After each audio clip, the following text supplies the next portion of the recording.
Okay, now we are going to look at where Full-SPDATs go into HMIS. Now, Full-SPDATs are only going to be accessible under this Measurements tab to persons that have attended the full-day SPDAT training. For more information on the full-day SPDAT training, feel free to reach out to us. Ultimately, Crossroads Rhode Island handles the in-person group trainings for this, but we will be more than happy to set you up with the link to sign up for an upcoming training.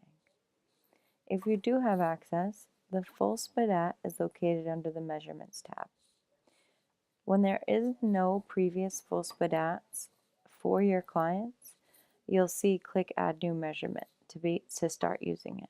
So there are none, and we're going to add a new one.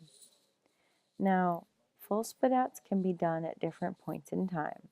However, there's the first one you always do, you're not going to be able to change the point of measurement. If it's the first one for your program, it's always going to be considered an intake. Okay? The measurement tool, so the self-sufficiency matrix isn't being required, but different organizations are still choosing to use it, and that's okay. There's SPDAT version 4 for any individual clients, and there's Family SPDAT version 2 for clients and families. So we would select the SPDAT version 4 since George is an individual client, and then we see right away it says intake.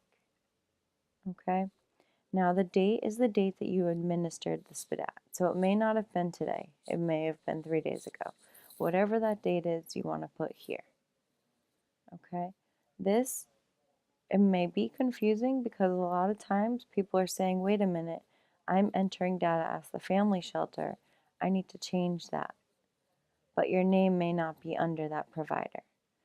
So the reason for that is because the project that you're listed under, this is your default provider.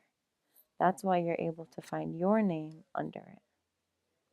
So this is okay as long as the provider is correct. You didn't need to change this because you're entering data as, then you're all set to go ahead and add the SPDAT. Then you click continue, and you'll review this more in the training that you complete, but you want to make sure there's a number and a reasoning for each domain that you score with your client. At the bottom, it gives a recommendation for housing intervention, either no housing intervention, recommended for rapid rehousing intervention, or recommended for permanent supportive housing recommendation. For permanent supportive housing, sorry.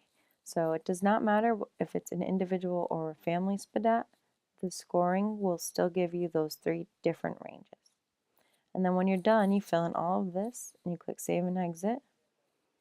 You'll see that you already have a SPDAT here. And this is for your client's project. Now, you'll see again, if in the future you come back to do another assessment on this individual or family, that if you're in the same project, if you're still working with this client under the Rhode Island Family Shelter, even though he's an individual, this is just for training purposes. If you're still working with this client under this project, then you would add a new point of measurement by clicking here. And then this allows you to select, was it at move-in, 30 days after being housed, 60 days, 90, 180?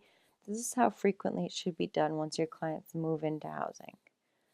Okay, and then after 365 days, you can select other, start over, or discuss with your supervisor what you should do. Okay, other than that, if I was working with George under a different provider, I would add a new measurement. It would still let me do it, so I want to double check that there's not already a measurement done for my project before I add a brand new measurement. If this is my project, I want to make sure I add a new point of measurement. And after multiple SPDATs are done, you're able to show summary, and it'll chart it for you. It'll show you progress, what areas need to be worked on more. Okay, and that's how you access and manage Full-SPDATs in HMIS.